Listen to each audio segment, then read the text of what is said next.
is going to show me how he's not going to take my things when I finish this podcast. He's going to be a good boy and not take my stuff. We'll see right now. Now we'll start with this nugget. Let's get to the Chiefs and 49ers.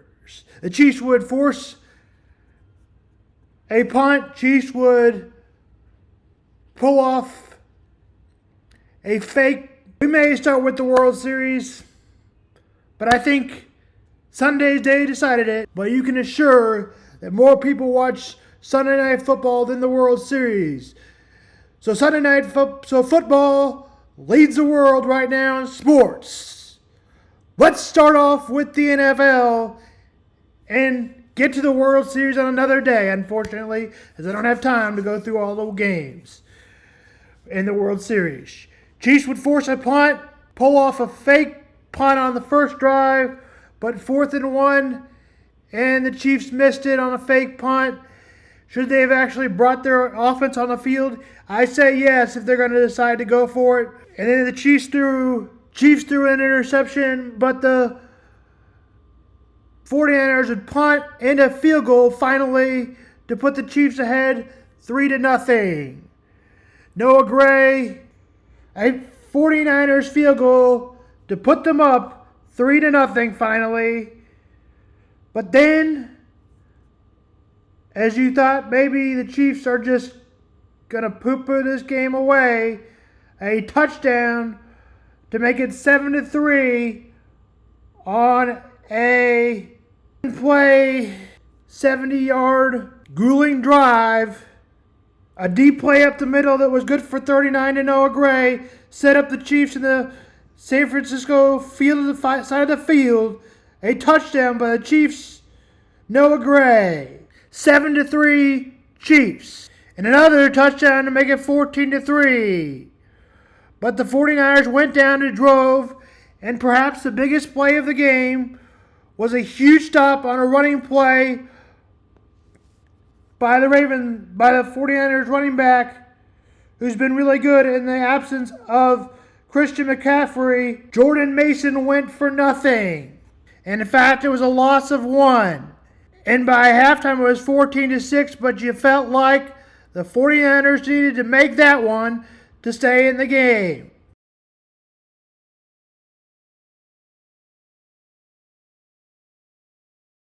Brandon Cook shot out of a cannon to tackle him for a loss.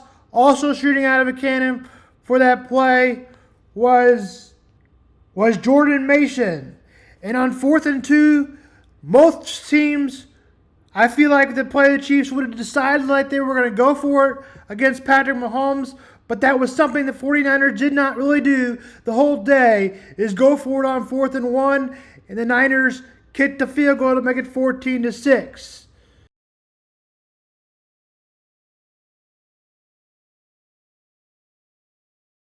An interception thrown by the Chiefs to all of a sudden make it a touchdown by the 49ers, 14-12 on a grueling drive.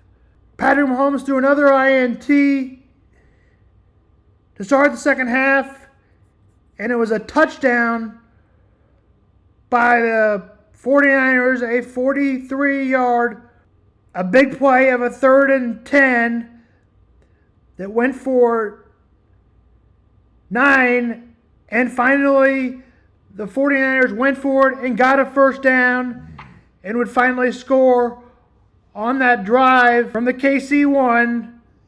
Anderson, Brock Purdy put it in.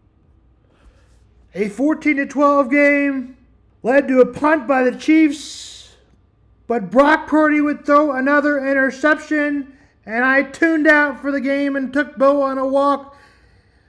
And I looked up and I was kind of turning into the game through my phone, and I saw Patrick Mahomes go for a big rush. And I was like, yeah, the Chiefs aren't going to lose the game that I thought they were going to. On that drive, they put it in for a touchdown to make it 21-12. And on the third INT thrown by Brock Purdy again, they were driving But on that 3rd and 5, they threw that interception and kept looking like, well, that's kind of it.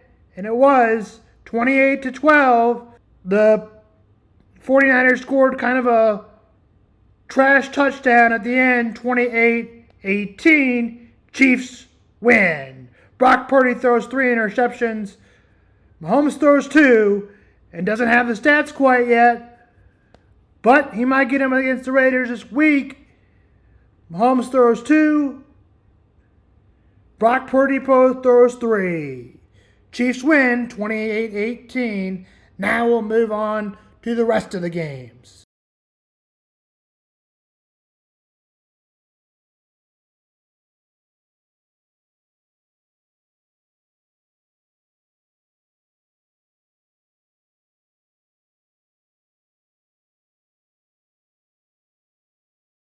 But to save his job, I think he has to add a quarterback.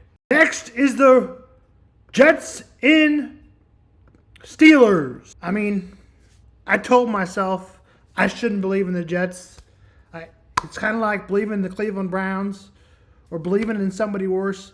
The second most overrated team in football, the Jets, and the first is Cleveland Browns. And I kept hearing Rex Ryan break down football, the former Jet coach, and I keep saying to myself, he really has no idea what he's talking about. Well, tune in for tomorrow's show on that. Breece Hall, only been good thing on the Jets this year. He scored a touchdown. It was a touchdown by the Jets. It was 15-6.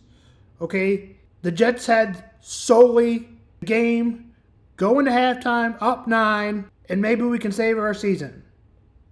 But no, that's not what the Jets do. They blow it. A touchdown by Russell Wilson to make it 15-13.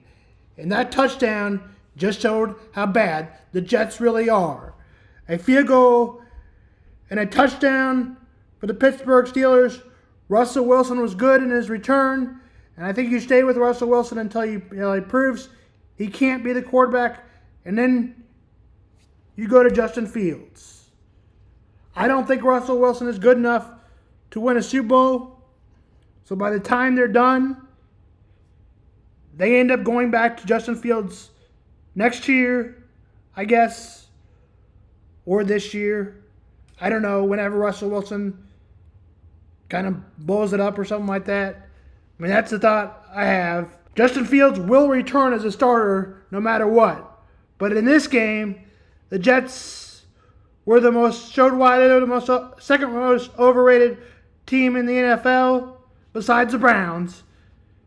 As Pittsburgh took a lead 30-15, and I turned it off, I decided I can turn off the lights and go to bed, and so can Arron Rogers go to bed at the end of the season.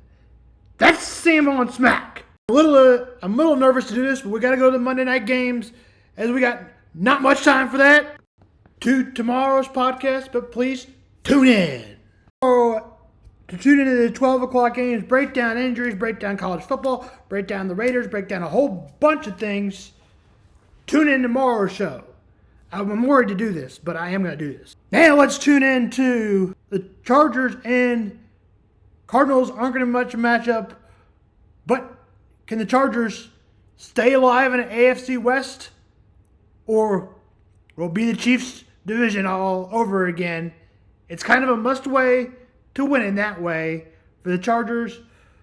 Still looks like the Chiefs, but you never know.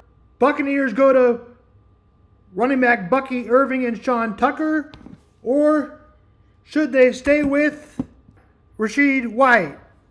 I don't know. That question will be answered tonight. And that's the matchup. Zay Flowers or Chris Godwin are receivers to watch out for. And on the defense, Kyle Hamilton and Waquan Smith for the Ravens. And the Ravens, who rank number 16 in defense. Player to watch out there is safety Antonio Winfield is a player to watch out for on the Bucs defense. Those are the players to watch out for at 7:15 Monday night. This is Sam Vaughn for Sam Sports Report. From the Browns, prove it that he's much better with the Buccaneers offense, or will be the best dual quarterback in the league, Lamar Jackson, coming out on the victory. Both 4-2 teams and playoff contenders, or are they Super Bowl contenders, the Buccaneers? That's Sam Vaughn Sports.